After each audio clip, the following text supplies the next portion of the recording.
여러분 감사합니다. 오늘 또 이렇게 세 번째 계명 같이 나누려고 하고요.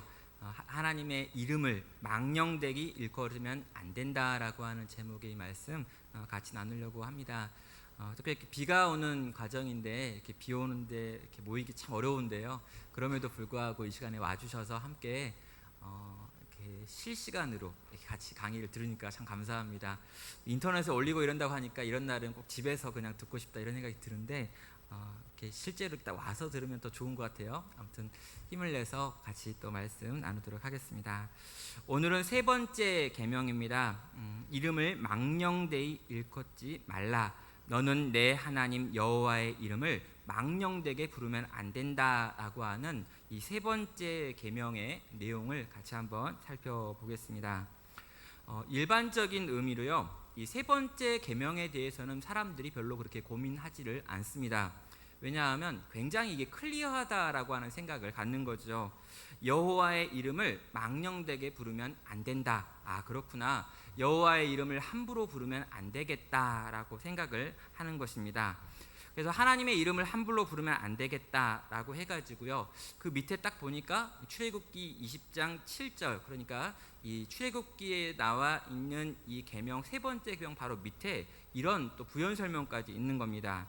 여호와는 그의 이름을 망령되게 부르는 자를 죄 없다 하지 아니하리라라고 하는 경고가 또 7절에 포함이 되어 있는 것이죠. 자, 하나님의 이름을 함부로 부르면 안 된다. 왜냐? 하나님은 그 이름을 함부로 부르는 사람을 죄 없다 하지 않으실 것이기 때문이다라고 하니까 우리 대부분은 하나님의 이름을 부르면 안 되겠다라고 생각을 하고 그 정도만 딱 정리를 하고 넘어가 버리고는 합니다. 그런데 오늘 이 시간을 통해 가지고요, 왜 하나님의 이름을 망령되게 일컬으면 안 되는지라고 하는 질문을 좀 가지고 하나님의 이름이 뭘 의미하는지, 또 망령되다라고 하는 건 뭘 의미하는지, 일컫지 말라라고 하는 말은 뭘 의미하는지 좀 나눠 가지고 같이 본문을 살펴보겠습니다. 먼저 이 본문에 대해서 해석했던 이 역사가 있습니다. 이 큰 해석의 역사 속에서 이 본문은 크게 세 가지로 해석이 되어지는데 보면 다음과 같이 나누어집니다. 첫째는요, 여호와의 이름을 함부로 부르지 말아라 라고 하는 것으로 해석하는 경우가 가장 오래된 해석이고 또 아주 전통적인 해석이고 우리 대부분이 알고 있는 해석입니다. 두 번째는요, 저주할 때나 욕을 할 때 하나님의 이름을 사용하면 안 된다라고 하는 것으로도 해석했던 역사가 있습니다. 외국에 가가지고 영어 문화권에 가면은요, 이 하나님의 이름, 예수님의 이름이 욕에 포함되어 있는 경우가 종종 있습니다. 제가 그걸 막 사용할 수도 있지만 건전한 자리에 그러면 안 되기 때문에 아무튼 이렇게 뭐 이렇게 크라이스트가 막 들어가고 막 이렇게 까띠 뭐 들어가는 이런 욕들이 많이 있다는 거죠. 그래서 이런 방식으로 하나님의 이름을 저주나 욕에 포함시켜 가지고 사용하면 안 된다라고 하는 말로 이 세 번째 데칼로그를 이야기도 했습니다. 또 여호와의 이름을 걸고 맹세를 할 때, 거짓 맹세 같은 거를 할 때 여호와의 이름을 거는 경우가 있어가지고 그런 경우가 안 된다라고 하는 말로 세 번째 계명을 이해하는 경우도 있죠. 대표적인 경우 유대인들이 문자 그대로 이 하나님의 이름을 부르는 것을 금기라고 생각을 했습니다. 언제 하나님의 이름을 부르고 언제 하나님의 이름을 부르면 안 되는가라고 고민을 하다가 너무 이게 무시무시하다는 거죠. 하나님의 이름을 망령되게 일컬으면 내가 죄 없다 하지 않겠다라고 하는 경고가 붙어 있으니까 유대인들의 생각 속에는 아예 그러면 하나님의 이름을 부르지 말아버리자라고 하는 생각을 했습니다. 유대인들은요, 하나님의 이름을 부르지를 않습니다. 우리가 야훼라고 하는 말로 되어 있는데요, 이 야훼라고 하는 이 여호와라고 하는 단어를 읽을 때 그들은 여호와라고 하는 단어를 소리내서 읽지를 못하는 거예요. 그래서 여호와가 나오면 무조건 아도나이라고 하는 말로 바꿔가지고 읽어버렸습니다. 그리고 우리가 이제 대문자 GOD라고 되어 있는 걸 쓸 때요, 지금도 유대인들은 GOD를 쓰지 않고 G 다음에 이렇게 슬러시를 쓰고 그 다음에 D를 쓰는 방식으로 절대로 이 이름을 쓰는 것 자체도 두려워해요. 거기다가 야훼라고 하는 영어를 기록할 때도 실제로 대문자만 대문자로 자음만 기록해가지고 모음은 기록하지 않습니다. 그래서 지금도 이 여호와라고 되어 있는 것이 정말 여호와인지 야훼인지 아니면 야훼인지 야왠지 아무도 모릅니다. 왜냐하면 이스라엘 사람들이 너무나 오래전부터 이 성경에 나와 있는 여호와의 이름을 소리내서 말하지 않았기 때문에 모음을 알고 있는 사람이 없기 때문이죠. 나중에 천국에 가봐야 하나님의 이름이 뭔지 제대로 들을 수가 있습니다. 왜냐하면 지금 그걸 기억하는 사람이 아무도 없기 때문인 거죠. 유대인들은 전통적으로 하나님의 이름을 망령되이 여기면 안 된다, 함부로 말하면 안 된다라고 생각을 했기 때문에 아예 하나님의 이름을 부르지를 않았습니다. 그럼 전통적인 유교 문화권 안에서도요, 이 어른에게 이제 이름을 부르는 것을 굉장히 큰 신뢰라고 생각을 했기 때문에 이제 아버지 이름을 딱 물어보면 그때 이제 굉장히 당황을 하면서 제가 어렸을 때 한 글자 한 글자 한 글자로 이렇게 대답을 했던 것이 기억이 납니다. 그렇게 대답을 해야 아이고 저놈 개념 있네 이런 말을 들으면 칭찬을 받았죠. 그 순간에 아버지 이름을 뻐르륵 말아버리면 아이고 저건 가정교육 잘못됐다 이런 평가를 받는 것이죠. 춘부장 조남이 어떻게 되니 이렇게 물으면 뭔자 못 잡니다 이렇게 딱 대답을 해야지 따르게 말하면 안 되는 것입니다. 자, 이름을 거룩하게 여겨야 되고요, 그 이름을 함부로 올려서도 안 되고요, 그 이름을 아무렇게나 이렇게 불러서도 안 된다라고 많은 사람들이 이 부분을 해석을 했습니다. 또 저주할 때, 욕을 할 때 하나님의 이름을 사용하지 말라라고 하는 전통적인 해석이 있습니다. 왜 그러냐면요, 고대 사회에서 신의 이름을 가지고 다른 사람을 저주하는 경우가 굉장히 많았기 때문입니다. 우리도 그렇고 유대인들도 그렇고 가나안 사람들이나 당시 예수님 시절의 사람들도 마찬가지입니다. 하나님의 이름으로 축복하기보다는 하나님의 이름으로 저주하는 경우가 훨씬 많았어요. 그래서 하나님은 저주할 때 쓰여지는 주문 같은 신이 아니다라고 하는 의미 속에서 거룩하신 하나님의 이름을 주술적으로 사용하면 안 된다라고 하면서 저주할 때 하나님의 이름으로 저주하지 말 것에 대하여 이렇게 경고하는 것으로 이 세 번째 말씀을 이해하기도 했습니다. 이 마지막 세 번째 경우는요, 하나님의 이름을 걸고 위증하지 말라라고 하는 것은 레위기 19장 12절에 나와 있는 실예 때문인데요. 너희는 내 이름으로 거짓 맹세함으로 내 하나님의 이름을 욕되게 하지 말라. 나는 여호와이니라라고 하는 말씀을 근거해 가지고요, 하나님의 이름으로 거짓 맹세하는 사람들이 있었다. 그래서 그렇게 거짓 맹세하는 경우가 하나님의 이름으로 결코 있어서는 안 된다라고 하는 의미로 세 번째 해석도 있었습니다. 자, 이렇게 가지고 있는 이 해석의 역사 속에서 크게 세 가지로 정의되어지고 있는데요. 이런 세 가지 의미가 다 의미가 있습니다. 그리고 이런 의미들 하나하나들이 다 종합해가지고 하나의 이제 큰 의미가 될 것 같고요. 그것들 한번 또 정리를 하겠습니다. 또 우리가 가지고 있는 개역 개정 성경에서 이 세 번째 데칼로그에 대해서 번역을 하는 과정에서 망령되게라고 하는 표현을 써가지고 문제가 되기도 합니다. 왜냐하면 이 망령되다라고 하는 표현이요, 우리가 지금 거의 쓰지 않는 표현이기도 하고 굉장히 한정적으로 쓰는 표현이기도 하기 때문이죠.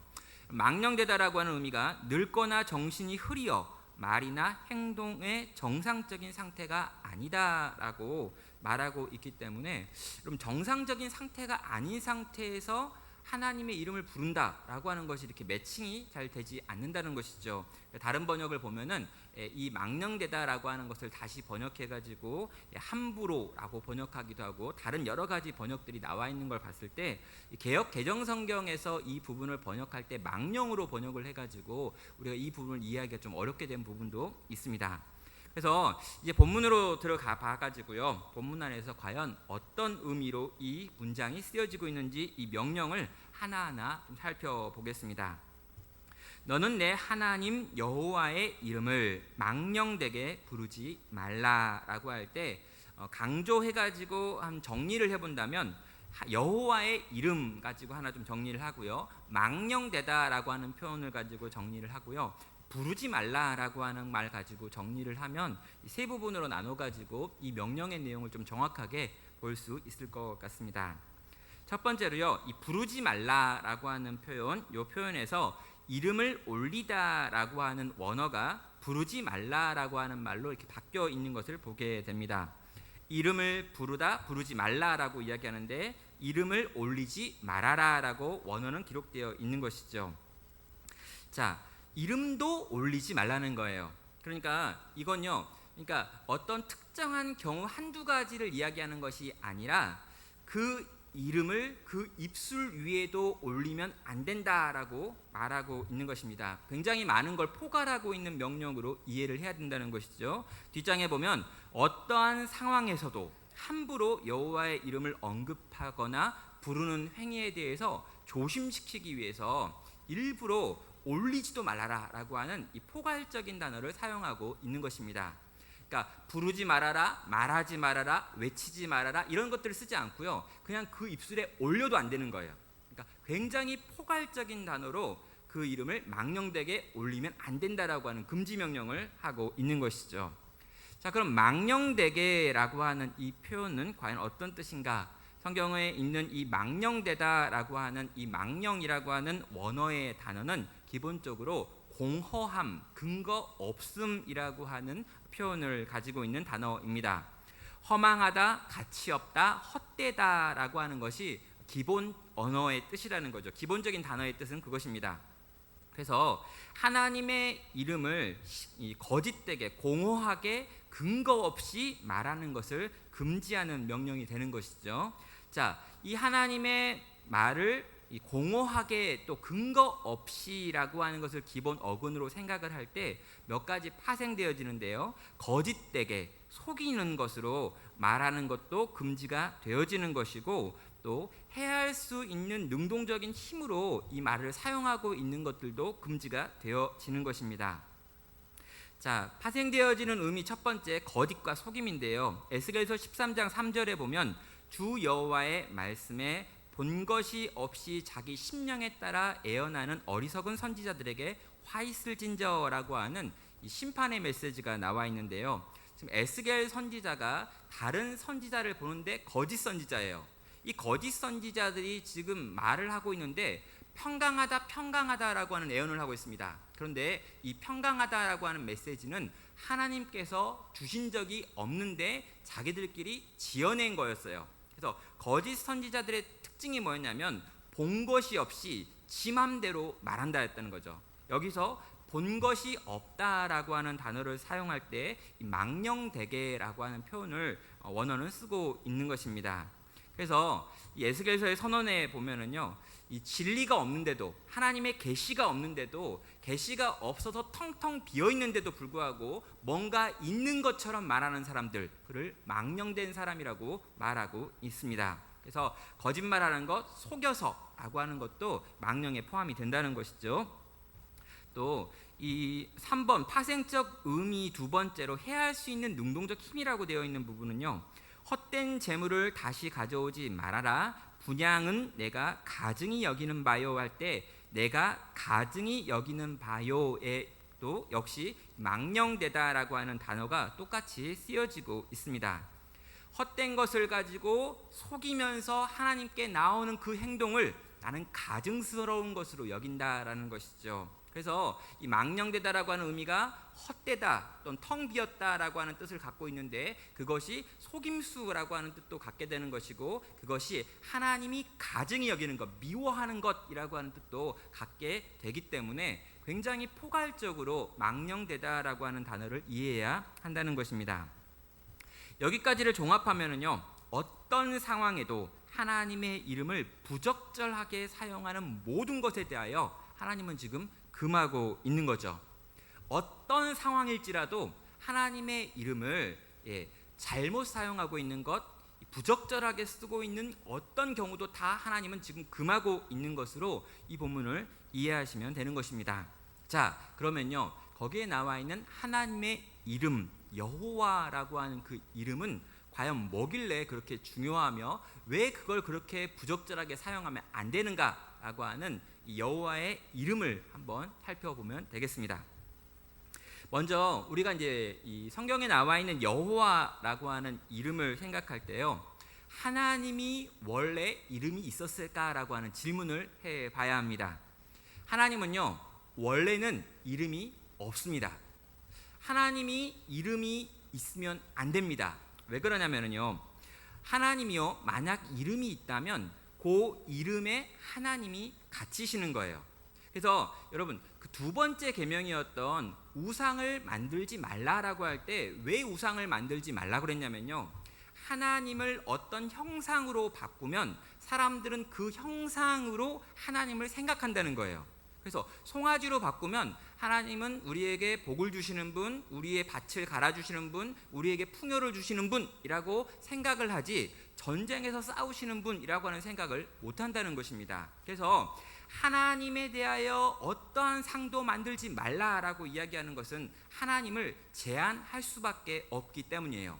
눈에 보이는 모든 형상들은 하나님을 제한하는 것이기 때문에 하나님은 우상을 만들지 못하겠습니다. 그런데요, 인간의 언어도 마찬가지입니다.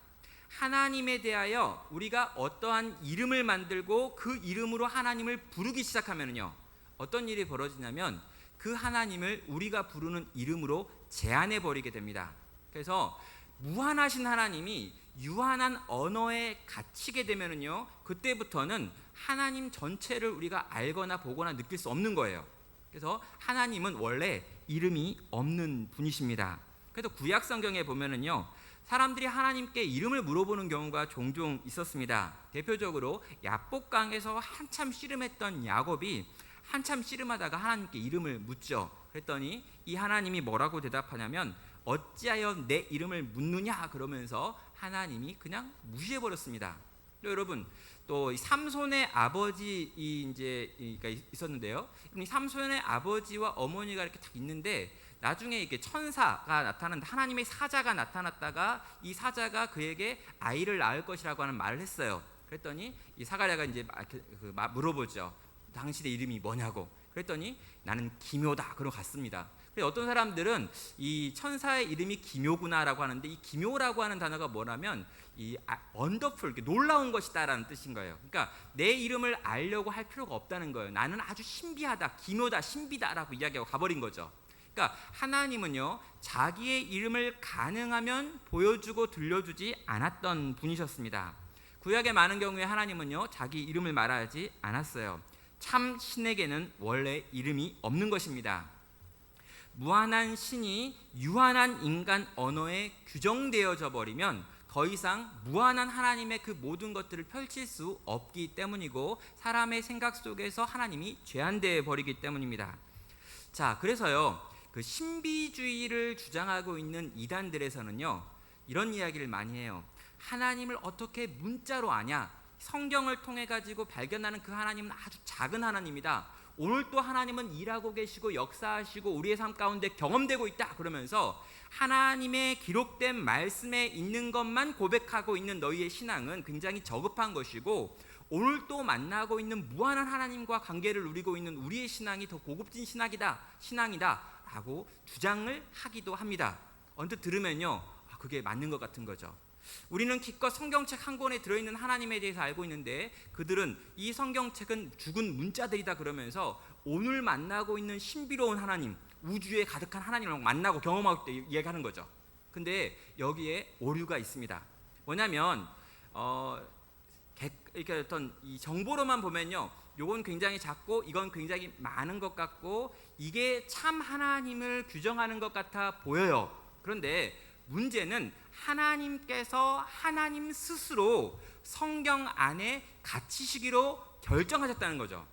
하나님이 인간이 알아들을 수 있는 방식으로 자기를 보여주고 들려주고 이해시켜주고 깨닫게 하고 인간을 구원하기 위하여 이 성경 안에 갇히시기를 결정하셨다는 거예요. 하나님이 우리 가운데 이름을 주셨다라고 하는 건 뭘 의미하냐면 더 이상 하나님이 무한하신 하나님으로 계시지 아니하고 인간들에게 이해할 수 있는 방식으로 찾아가서 인간이 알고 있는 언어와 생각의 체계 속에 들어가 가지고 하나님 노릇을 하겠다는 거예요. 그러니까 우리는요, 예수님의 성육신 사건을 보면서 와, 그 하나님이 인간의 몸을 입으셔서 이렇게 작아지셨구나 라고 생각을 하지만 동일한 일이요, 무한하신 하나님께서 여호와라고 하는 이름으로 우리 가운데 와 버리시고 심지어 성경이라고 하는 것을 통해서 자기를 계시하셨기 때문에 이제는 하나님도 이 계시 밖에서 움직이지 않으신다는 거예요. 굉장히 이게 중요한 내용입니다. 하나님이 계시 밖에서 일하지 않으신다. 왜요? 하나님이 이 계시라고 하는 것을 통해서 하나님의 말씀이라는 것을 통해서 자기를 보여주기로 결정하시고 선택하시고 자기를 축소하셨기 때문인 거예요. 하나님은 훨씬 크십니다. 그러나 우리에게 당신께서 보이기 원하시는 건 요만큼인 거예요. 우리는 요 안에서 기록된 계시 속에서 하나님을 만나고 깨닫고 그분과 교제하는 거지, 여기를 벗어나가지고 여기서 만나겠다라고 하는 건요, 하나님이 만드신 방법 외의 방식으로 하나님을 찾는 거예요. 하나님이 용서하지 않으시고 만나주지도 않고 그렇게 만난 하나님은 하나님이 아닙니다. 하나님이 자기가 정하신 방식이 있는데 딴 방식으로 오는 사람들 다 만나줘요. 그러면 여러분 어떻게 됩니까? 하나님이 만드신 방식을 하나님이 무시하는 거잖아요. 하나님은요 결코 이 안에서 일하시지 여기에서 일하지 않으신다라고 하는 걸요 꼭 정리해 놓으실 필요가 있습니다.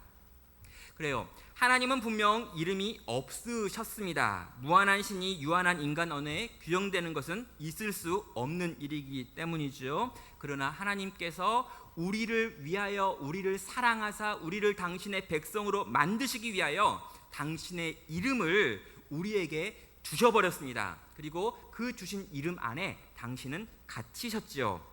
신의 이름이 뭘 의미하느냐라고 하면요, 택하신 백성에게 주시는 신의 자기 계시라고 하는 선물, 은총이라고 하는 것입니다. 하나님께서 인간을 위해서 당신의 이름을 주셔버린 것이죠. 그리고 그 이름을 가지고 있는 인간은 하나님께 이제는 나아갈 수 있게 되었습니다. 여러분, 우주에 가득한 신이시여 이렇게 부르실 수 없는 거예요. 우린 여호와 하나님, 이렇게 하나님 아버지 이렇게 부른다는 거죠. 뭐 천지에 가득하신 뭐 우주의 대기 속에 막 있는 이런 게 아니라는 거예요. 이름을 알 수 없는 그 신, 무한하신 그 신이 아니라 우리는 여호와 하나님을 부릅니다.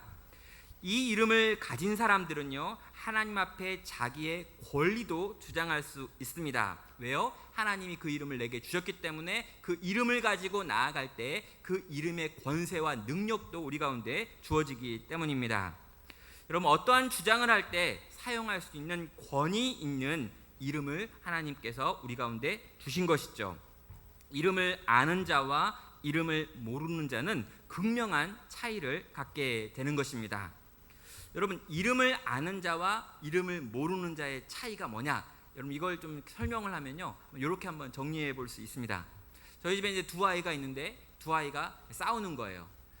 뭐 이렇게 뭐 둘이 막 이렇게 티격태격 해가지고 막 싸움이 벌어졌습니다.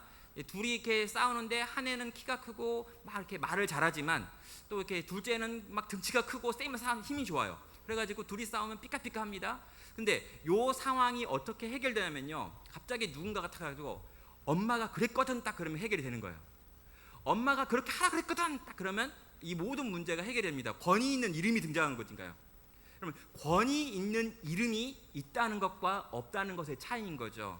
엄마가 나한테 그렇게 하라고 했어, 아빠가 시켰거든 이라고 말하면 실제로 그 문제들 속에서 권위 있는 이름을 가진 자가 이기게 되어 있습니다. 여러분, 하나님께 나아가는 자도 마찬가지인 거예요. 그 이름을 아는 자와 그 이름을 모르는 자는 전혀 다른 자입니다.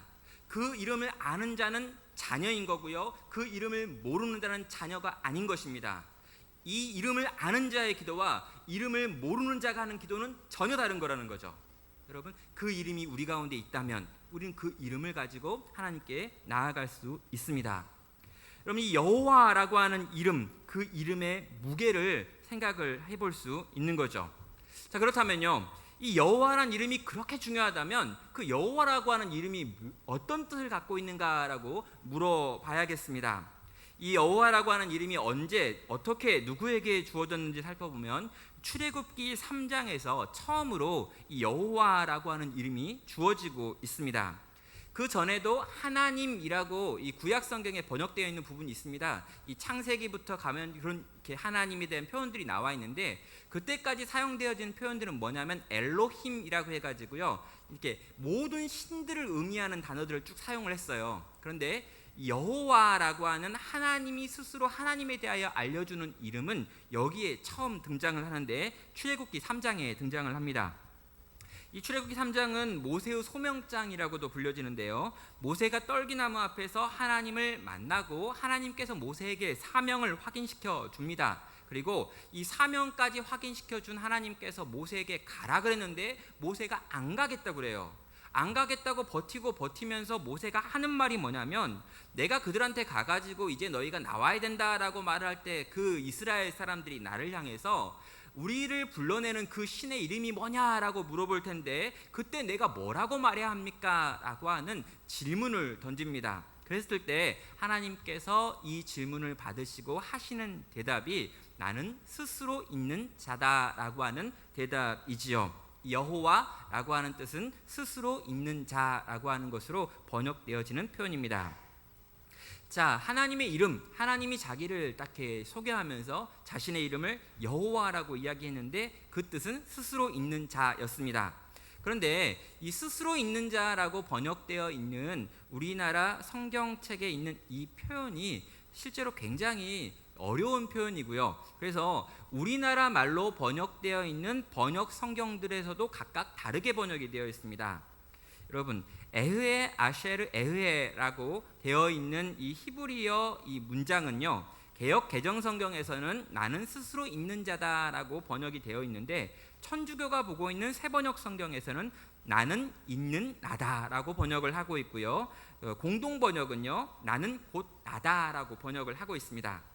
가장 원어와 가깝게 번역을 한 것은 나는 곧 나다라고 하는 번역이겠습니다. 왜냐하면 앞에와 뒤에가 똑같은 말을 쓰고 있으면서 중간에 아쉐르라고 하는 말을 써가지고 이렇게 이제 문장이 이렇게 구성이 되어 있는 거거든요.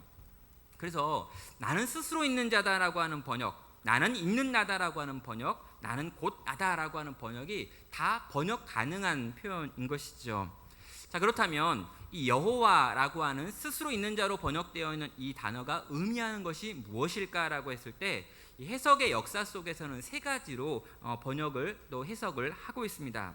첫 번째로는요, 하나님께서 당신의 이름을 알려주셨는데 안 알려줬다는 거예요. 자, 이게 뭡니까? 나는 곧 나야라고 대답을 한 거거든요. 난 곧 나야. 이게 뭘까요? 당신의 이름이 무엇입니까? 라고 말했더니 나는 곧 나거든 그랬거든요. 이러면요, 뭐냐면 하나님께서 모세에게 이름을 알려주기 싫어가지고 이름을 안 알려준 건데 모세는 이걸 이름으로 알고 갖고 왔다는 거예요. 나는 곧 나다. 그래서 어떤 분들은요, 이 부분을 해석하면서 실제로 하나님은 이름을 밝히신 적이 없고 나는 곧 나야 라고 대답을 했는데 모세는 그걸 이름으로 가지고 왔다. 다시 말해서 아직도 우리는 하나님의 이름을 모른다라고 해석하는 신비다라고 해석하는 분들이 있습니다. 두 번째로요, 우리말 성경, 특별히 개역 개정 성경에 나와 있는 번역대로 스스로 있는 자라고 하는 것으로 번역하는 경우가 있습니다. 존재하지 않는 다른 신과 아무것도 아닌 다른 신들하고 대조를 해가지고 존재하는 분으로 자기를 강조하고 있다는 것입니다. 하나님 존재 자체이신 분이라고 번역을 하는 경우가 있는 것이죠. 스스로 존재하는 신이다. 나는 다른 어떤 것에 기대이지 않고 혼자서 그냥 존재해 왔고 존재할 수 있는 하나님이다 라고 하는 뜻입니다. 여러분, 우리가 이제 그런 생각 가끔 하십니다. 하나님이 왜 우리를 만드셨죠? 심심해서일까요? 이렇게 막 이런 질문 하잖아요.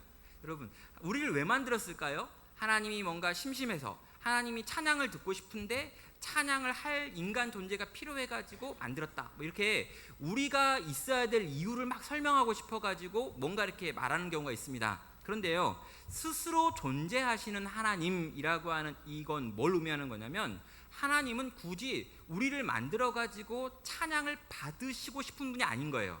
그러니까 하나님은 무엇도 부족한 분이 아니고 어디에도 기댈 수 있는 분도 아니고 기대려고 하지도 않는 분이라는 거죠. 그는 스스로 존재하는 하나님이에요. 어떤 또 필요가 없어요. 그분 안에서 모든 게 다 해결되는 분입니다. 그분이 우리를 만드신 이유는 우리를 사랑하셔서 만든 거고 우리를 위해서 우리를 만든 거지 당신이 뭔가 더 갖기 위해서 만든 건 아니라는 거예요. 스스로 존재하시는 하나님, 어떤 도움이나 돌봄도 필요 없는 하나님이라고 자기 자신에 대해서 말씀하고 있는 것, 이게 스스로 존재하는 하나님 여호와의 뜻이다라고 많은 분들은 해석을 했습니다. 또 최근에 나오는 해석이 무엇이냐면요, 우리와 함께 하시는 분으로서 하나님께서는 나는 스스로 있는 자라고 하는 여호와라고 하는 말을 사용했다라는 것입니다. 왜 그러냐면요, 문맥적으로 이 앞에 나와 있는 말들이 무슨 말인가라고 살펴봤더니 이런 답이 찾아왔네요. 뭡니까? 여호와께서 불안해하는 모세와 함께 하시겠다라고 12절에서 이야기를 하고 있거든요. 내가 도대체 못 가겠습니다. 내가 어떻게 이스라엘 백성들한테 가가지고 그들을 거기서 건져 내올 수 있겠습니까? 라고 이야기를 했더니 하나님이 내가 반드시 너와 함께 있으리라 라고 하는 말을 했어요. 그런 다음에 내가 너와 함께 있으리라 라고 하는 말의 이 징표로서 우리에게 주신 것이 그 여호와라고 하는 이름이었다라는 것입니다. 하나님과 모세가 함께 하고 있다는 것을 이스라엘 백성들한테 이제 말해야 되는 거예요. 근데 하나님의 이름도 모르면서 그 하나님과 함께 할 수는 없거든요. 그러니까 모세한테 내가 너와 함께 있다는 것의 징표는 네가 내 이름을 가지고 있는 거다. 그래서 내 이름 여호와를 너에게 준다라고 하는 의미로 이 본문을 해석하는 것입니다. 그러면요, 내가 너와 함께 한다라고 하는 것이 이 여호와의 뜻이 될 수도 있는 것이죠.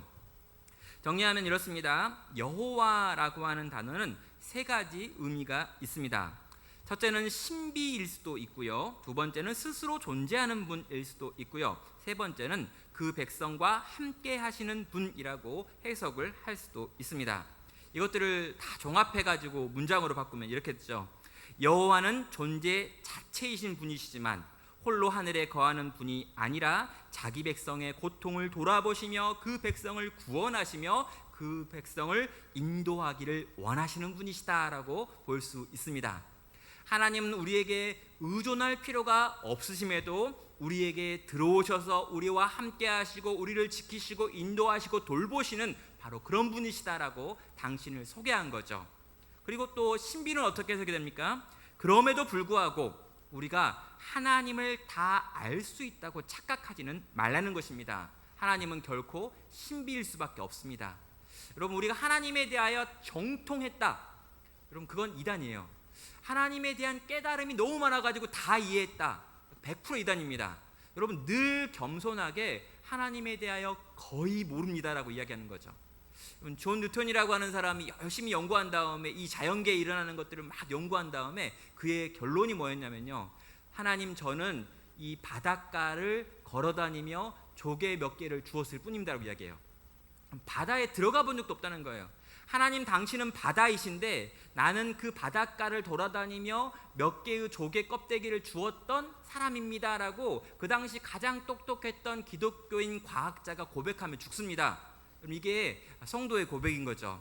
하나님을 알려고 애를 씁니다. 하나님을 더 많이 경험하고 싶습니다. 열심히 하나님을 사랑하고 그를 위해 살아갑니다. 그러나 결론은 하나님에 대하여 너무나 알지 못한다라고 하는 걸 깨달으며 그분께 영광을 돌리며 우리의 자금을 고백하며 이 땅에서 가는 사람들, 그게 성도라고 하는 것입니다.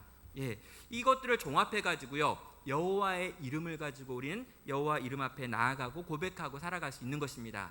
하나님은 절대 우리에게 의존하는 분이 아니십니다. 그분은 존재 자체이십니다. 그러나 그분이요, 그 존재 자체의 자리에서 내려오셔서 우리와 함께 거하시고 계신 분이십니다. 그래서 우리는 그분께 기도할 수 있고요, 또 그분께 요구하는 것들을 그분이 행하시기도 하고요, 기적을 만드시고 일들 가운데 우리를 초청하시기도 하십니다. 이 땅을 그렇게 우리는 살아가는 거죠. 그러나 그분을 다 알 수는 없고 그분은 여전히 신비의 대상이십니다. 자, 그렇다면은요, 이 놀라운 여호와라고 하는 이름을 갖는다라고 하는 건 어떤 의미가 있을까? 이 이름을 갖는다라고 하는 것이 과연 뭐에게 어떤 의미가 되는가라고 한번 질문해 볼 수 있죠. 여러분, 이름을 갖는다라고 하는 것은요, 특별한 의미가 있습니다. 왜요? 이름이 갖고 있는 특별함 때문이죠. 여러분, 이름은요, 그 대상의 전 역사가 포함되어 있습니다. 왜 그러냐고요? 여러분, 여러분이 누군가 이름을 딱 한번 불러보세요. 자, 여러분 떠오르는 사람의 이름을 한번 불러보세요. 준비됐나요? 자, 한번 소리내서 떠오르는 그 사람의 이름을 불러봅니다. 시작. 입을 다물고 계시는 분은 떠오르는 분이 아무도 없나요? 다시 한번 해보겠습니다. 한번 이름을 한번 굳이 근데 옆에 배우자가 있는데 뭐 첫사랑을 부른다 그러면 안 됩니다. 가능하면 배우자 이름을 불러주면 좋겠어요. 자, 다시 한번 불러보겠습니다. 한번 이름을 불러보세요. 하나, 준비, 시작. 네, 이름 불렀습니다. 자, 여러분 이름을 불렀는데요. 여러분 글자 3개만 떠오릅니까? 아니죠. 여러분 이름을 불렀는데요. 그 이름이 가지고 있는 그 사람에 대한 전부가 떠오르지 않나요? 예, 이런 애는 별로 좋지 않은 애인데요. 최순실이라고 하는 이름을 한번 떠올리세요. 그럼 최순실 굉장히 촌스러운 이름인데 여러분 그 이름을 딱 떠올리고 그 이름을 부르는 순간 수없이 많은 신문에서 들었던 TV에서 보았던 기사들이 한꺼번에 막 밀려오지 않습니까? 이름은 그 사람의 전 역사인 거예요. 여러분 그 최순실 씨가 이름을 계속 바꿨던 이유는 뭘까요? 그 이름이 갖는 힘을 알고 있는 거죠. 그 아버지가 그렇게 이름을 많이 바꿨던 이유는 뭘까요? 그 이름이 갖고 있는 힘을 아는 거예요. 그래서 끊임없이 그 이름을 바꿔가지고 자기의 신분과 역사를 세탁했던 거죠. 여러분 그 이름은요 실제로 글자 3개만을 의미하는 것이 아니라 그 이름을 갖는 전 존재가 다 그 이름 가운데 들어 있는 것입니다. 여러분 여호와라고 하는 이름, 그 이름은요 성도의 전부가 들어 있습니다. 여러분 우리와 하나님과의 모든 과거가 이 여호와라고 하는 단어 가운데 포함되어 있어요. 또 여호와의 백성으로서 우리의 정체성도요 이 하나님의 이름 속에 들어 있습니다. 그리고 그 이름 때문에 우리의 미래의 소망도 연결되어 있는 거죠. 여호와라고 하는 그 이름, 그리고 그 여호와라고 하는 이름을 부를 때 우리의 마음속에 생기는 여러 가지는요 실제로 내가 여호와 하나님과 어떠한 관계를 맺어왔는가, 그리고 내가 지금 그 여호와 하나님과 어떤 관계 가운데 있는가, 그리고 내가 그 여호와 하나님과 어떤 미래를 꿈꾸고 있는가라고 하는 모든 요소가 포함되어 있는 이름이라는 거예요. 여호와의 이름은 단순한 게 아니라는 것입니다. 그 이름을 갖는다, 그 이름이 없다라고 하는 것은요 살고 죽는 문제인 것이죠. 우리가 그 이름을 알고 있기 때문에 그 이름을 부를 때 우리의 마음 가운데 어떠한 종류의 감동이 있기 때문에 우리는요 하나님의 백성이 되는 것입니다. 그래서요 그 여호와의 이름을 아는 자들은 기도할 수 있고 도움을 구할 수 있고 구원을 받을 수 있고 안전할 수도 있는 것이죠. 또 여러분 우리가 어떤 죄를 지었다 할지라도 그 이름을 가지고 하나님께 나아가면 용서도 받을 수 있습니다. 요엘은 요엘서 2장 32절에서 이렇게 말합니다. 누구든지 여호와의 이름을 부르는 자는 구원을 얻으리라. 여러분 여호와의 이름을 부르려면 여호와의 이름을 알아야겠죠. 여러분 그 이름을 알고 그 이름을 부르면 여러분 구원을 받는다라고 이야기하고 있습니다. 여러분 사망에서 생명으로 건져지는 것도 그 이름의 능력에 들어있다라고 지금 강조해서 이 여호와의 이름을 말하고 있는 거죠. 그 이름을 아는 자는 그 이름에 합당한 삶으로도 초청받게 되어집니다. 자 이제 좀 긴 적용인데요. 한번 어떻게 이 이름을 아는 자답게 살 것인가, 그리고 그 이름을 망령되게 일컬으면 안 된다고 이야기했는데 망령되게 일컬지 않는 방식은 뭔가 한번 물어보겠습니다. 부정적인 명령과 부정 명령과 긍정 명령 두 가지로 나눠 가지고 이 부분을 생각해 볼 수 있을 것 같습니다.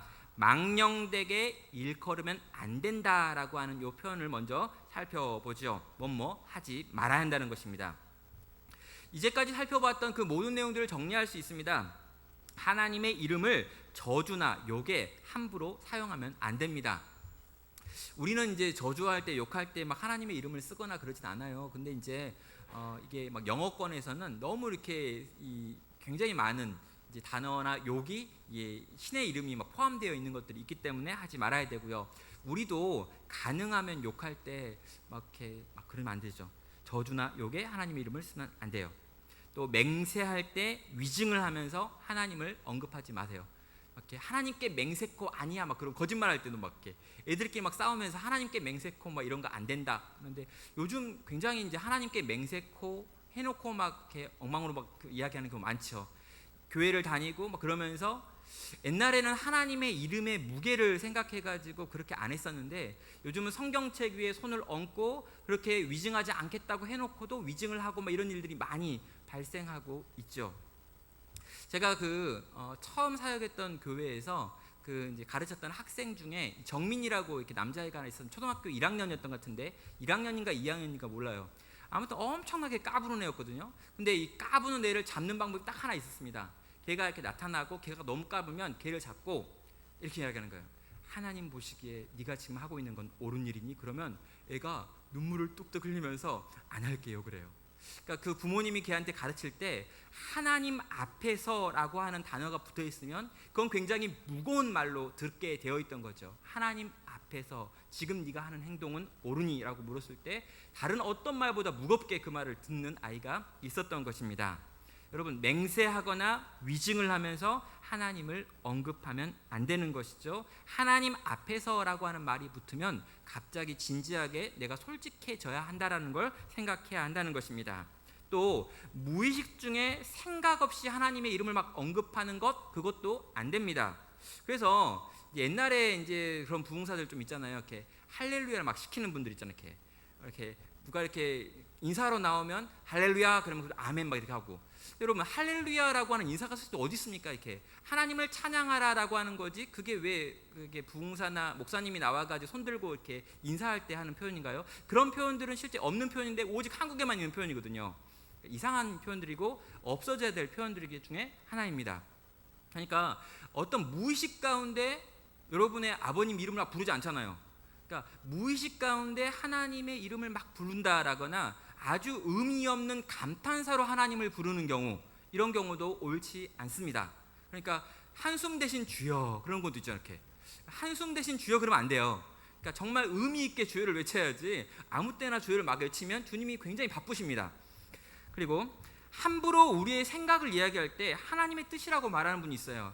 자기 생각인데 자기 생각에 어떤 이야기를 하면서 하나님께서 내게 주신 생각이라고 이야기하는 경우가 있는데 그런 경우들도 어쩌면 하나님을 망령되게 일컫는 경우일 수 있습니다. 가령 이제 이 책에서는 이런 예를 부르더라고요. 어떤 도시에 이렇게 태풍이 이렇게 올라오는 이 궤도 안에 이 도시가 있어가지고 도시에 있는 성도들끼리 모여가지고 같이 기도를 했대요. 하나님, 이 태풍의 궤도를 옮겨주십시오. 그래가지고요, 이 태풍이 기적적으로 궤도를 바꿔가지고 이렇게 위에 있는 도시에 가가지고 위에 있는 도시를 초토화시켰어요. 근데 이 다음에 이 사람들이 모여가지고 어떻게 감사기도를 하냐면 하나님, 이 궤도를 바꿔주셔서 우리 동네에 이 태풍이 오지 않게 하신 걸 감사했다는 거죠. 여러분, 옆 동네는 뭡니까? 그러니까 여러분, 정말 하나님의 뜻이다라고 이야기하고 하나님이 하셨다라고 이야기를 하지만 실제로 하나님이 하시지 않은 일일 수 있는 게 너무 많은 거예요. 내 뜻대로 됐다고 하나님 뜻이 아니라는 거죠. 내 계획대로 되어진 그 일이 하나님 뜻대로 된 건 아니에요. 근데 우린 너무나 하나님의 뜻, 하나님의 계획, 하나님의 이야기를 많이 하면서 뭔가 거룩하게 말하지만 하나님의 뜻과 무관한 일들에 대해 너무나 쉽게 그 이름을 사용하는 경우가 있습니다. 여러분, 그 동네에 있는 사람이 그 이야기 들으면요, 하나님 절대 안 믿겠죠. 여러분, 축구 같은 거 할 때 있잖아요. 이쪽 팀과 이쪽 팀이 같이 붙었는데 여러분, 기도하면 안 돼요. 기도해야 되겠죠? 열심히 할 수 있게 해달라고, 다치지 않게 해달라고 기도해야지 꼭 내가 이기는 게 하나님 뜻이라고 생각하면 안 됩니다. 이긴 다음에 기도했으면요, 진 다음에도 기도해야 돼요. 골 넣은 다음에 기도했다면요, 헛발질 한 다음에도 기도해야 돼요.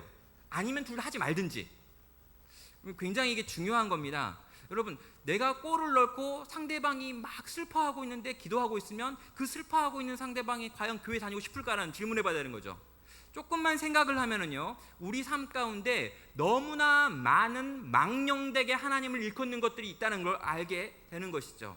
하나님의 이름을 부를 때는, 하나님의 이름으로 말할 때는 정말 진지하고 신중하게 내가 이걸 써도 되는지를 물어야 한다라고 전체적인 내용들을 정리할 수 있겠는 것입니다. 하지 말라라고 하는 명령이 앞에 나오는 거죠. 근데 여러분, 자, 하나님의 이름을 망령되게 일컫지 않을 수 있을까요, 우리가? 이게 질문입니다. 여러분, 우리가 누굽니까? 우리가 기본적으로 죄가 많잖아요. 우리가 기본적으로 하나님의 이름으로 뭔가 말하면 대부분 실수할 가능성이 큽니다. 그래서 유대인들은 아예 하나님의 이름을 말하지 않는 걸 선택해 버렸죠. 우리는 그렇지 않잖아요. 자, 우리는 어쩔 수 없이 망령되게 하나님의 이름을 일컫는 경우들이 많이 있습니다. 그래서 예수님께서 우리 가운데 주신 게 뭐냐면 주기도문이고요. 이 주기도문의 첫 번째 이 기도의 내용으로 하나님의 이름이 거룩히 여김을 받게 하여 달라고 하는 기도를 하고 있는 것이죠. 성도들이 매번 기도해야 되는 것, 삶 전체로 계속해서 하나님께 기도해야 되는 것 중에 하나가 하나님의 이름이 거룩하게 해달라고 하는 기도를 하고 있습니다. 왜 그런 걸까요? 우리가 끊임없이 그 이름을 더럽히고 있기 때문입니다. 에스겔서 36장에 보면은요, 그들이 이른바 그 여러 나라에게서 내 거룩한 이름이 그들로 말미암아 더러워졌나니라고 하는 말을 하죠. 여러분, 여기 나오는 그들은 누구냐면요, 이스라엘 백성들이에요. 그러니까 이스라엘 백성들로 말미암아 그 하나님의 이름이 여러 나라들에게서 더럽혀졌다라고 하는 걸 들었다는 거예요. 굉장히 창피한 거죠. 여러분, 하나님의 이름은 결코 더러워질 수 없습니다. 그런데 그 이름이 더러워질 수 있는 유일한 경우가 있는데, 이 이름을 가지고 살아가는 성도들의 엉망진창인 삶 때문에 이 이름은 더럽혀짐을 당하는 거예요. 그게 성도가 이 땅에서 살아가면서 만드는 수없이 많은 죄 때문입니다. 자, 이게 성도인데요, 이 성도를 위해서 하나님께서, 예수님께서 특별히 주신 기도가 이것인 것이죠. 첫 번째로 가장 먼저 주신 간구의 내용입니다. 하늘에 계신 아버지여, 당신께서 당신의 이름을 거룩하게 만들어 주십시오라고 하는 기도였습니다. 벌써 여러분 주기도문 강의한 지가 꽤 돼가지고 다 기억이 안 나죠? 네, 여러분 주기도문 강의할 때 이 이야기 했습니다. 당신께서 당신의 이름을 거룩하게 해달라고 기도했었죠. 이건요, 에스겔서 36장 23절에 나와 있습니다. 여러 나라 가운데서 더럽혀진 이름, 곧 너희가 그들 가운데에서 더럽힌 나의 큰 이름을 내가 거룩하게 할지라. 내가 그들의 눈 앞에서 너희로 말미암아 나의 거룩함을 나타내리니 내가 여호와인 줄을 여러 나라 사람들이 알리라. 주 여호와의 말씀이니라. 예, 이름을 더럽힌 건 우리들인데요, 여호와 하나님께서 스스로 내가 그 이름을 깨끗하게 만들 것이다, 깨끗하게 만들어낼 것이다 이야기를 하고 있죠. 예수님은요, 하나님께서 하나님의 이름을 깨끗하게 만들어 달라고, 우리가 더럽히고 우리가 오염시킬 수밖에 없었던 그 이름을 하나님께서 친히 또 깨끗하게 거룩하게 바꾸어 달라고 하는 기도를 주기도문의 첫 번째 기도 제목으로 우리 가운데 두셔가지고, 우리가 망령되게 그 이름을 가지고 일컬음에도 불구하고 우리의 생명을 건지시고 보존하시는 일을 오늘 또 우리 속에서 하고 계신다는 거예요. 그래서 망령되게 지금까지 일컬었던 분들 좀 계시잖아요, 그죠? 다 이 주기도문을 외우면서 용서를 받은 겁니다. 그러니까 오늘까지 망령되게 계속 일컬었던 분들, 아, 내가 이제 죽겠구나, 하나님이 죄 없다 하지 않겠구나, 이렇게 하면서 이렇게 자책할 필요가 없이 하나님이 이미 주신 이 예수 그리스도가 주신 그 주기도문의 내용을 보면서 하나님이 이제껏 당신의 이름을 보존하고 지켜오셨구나라고 생각할 수 있는 것입니다. 그런데 이렇게 하지 말라 하지 말라 하지 말라라고 하는 것으로만 이제까지 대부분의 이 10계명의 세 번째 계명을 우리가 이해했고 들었습니다. 그런데 이 계명은 여기서 절대 끝나면 안 됩니다. 적극적으로 그 이름을 가진다잡게 살아야 될 책임 또한 우리 가운데 주어지기 때문입니다. 여러분, 여호와의 이름을 우리는 알아야 되고요, 그 이름을 찾아야 되고요, 그 이름을 널리 전파해야 되고요, 그 이름을 자랑해야 되고요, 그 이름을 영원히 높여야 되고요, 그 이름을 사랑해야 되고, 그 이름을 찬양하고 송축하며 그 이름에 합당한 영광을 돌리고 그 이름을 늘 기억하는 삶을 살아야 하는 것입니다. 여러분, 그 하나님 여호와의 이름이 우리와 함께 하신다라고 하는 뜻이라면요, 이건 임마누엘이란 말로 바꿔 쓸 수 있고, 이 임마누엘이라고 하는 별명을 가지고 계신 예수님이 우리 가운데 오셨습니다. 그렇다면요, 그 여호와의 이름을 우리가 적극적으로 이 삶 속에서 드러내고 보이고 밝히는 삶이 뭐냐라고 물어보면요, 예수 그리스도에 대하여 적극적으로 고백하고 그를 증거하고 가르치고 전파하고 그를 찬양하고 그와 함께 동행하기를 선택하는 삶의 모든 것들이 그 여호와의 이름을 바르게 부르는 삶의 모습인 것입니다. 여러분, 적극적으로요 그 이름을 위해 사는 거예요. 삶 전체로 우리에게 이름을 주신 하나님께 감사하는 겁니다. 보이는 하나님이신 예수 그리스도를 높이는 것이고요, 삶 전체에서 그 이름을 의식하며 살아가는 거예요.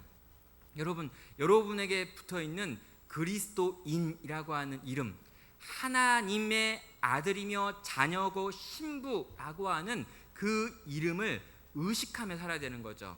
그 이름을 더럽히지 않는 방식은 그 이름에 합당하게 사는 방식인 거죠. 그 이름이 내게 있다는 것, 내가 누군지를 생각하고 내게 있는 이름을 기억하면서 하루하루의 삶 속에서 그 이름에 합당하게 하루하루를 살아가는 그 모든 것, 그것이요 하나님의 이름이 있는 자의 삶의 모습인 것입니다. 예수의 이름을 가진 자답게 적극적으로 이 땅에서 선을 행하며 살아가는 삶으로의 초대이기도 하는 것이죠. 하나님의 이름을 바르고 적실하게 잘 사용하며 사랑하는 자녀가 될 것에 대한 명령도 이 안에 포함이 되어 있는 것입니다. 자, 부정명령이 뭐였죠? 하나님의 이름을 망령되게 일컫지 말라. 그래서 유대인들은요 아예 하나님의 이름을 부르지 않았습니다. 여러분, 이게요 하나님이 유대인들한테 제일 밉고 얄미운 거예요. 왜냐고요? 이름을 부르지 말라고 한 게 아닌 거예요. 망령되게 부르지 말라는 거였죠. 여러분, 망령되게 부르지 말라는 건 뭐냐면요, 제대로 좀 불러라고 하는 말인 거예요. 정말 똑바로 좀 불러줬으면 좋겠던 거죠. 정말 내 눈을 보면서 생각을 가지고 의식을 가지고 전심으로 불러주기 원하는 마음에서 망령되게 헛되게 거짓되게 부르지 말라고 이야기한 거예요. 근데 아예 부르지 않는 걸 선택했죠. 여러분, 이런 일이 꼭 일어납니다. 차지도 덥지도 말라 뭐 이러니까요, 미지근한 건 싫구나, 그럼 찾아야지 뭐 이렇게 결정하는 거죠.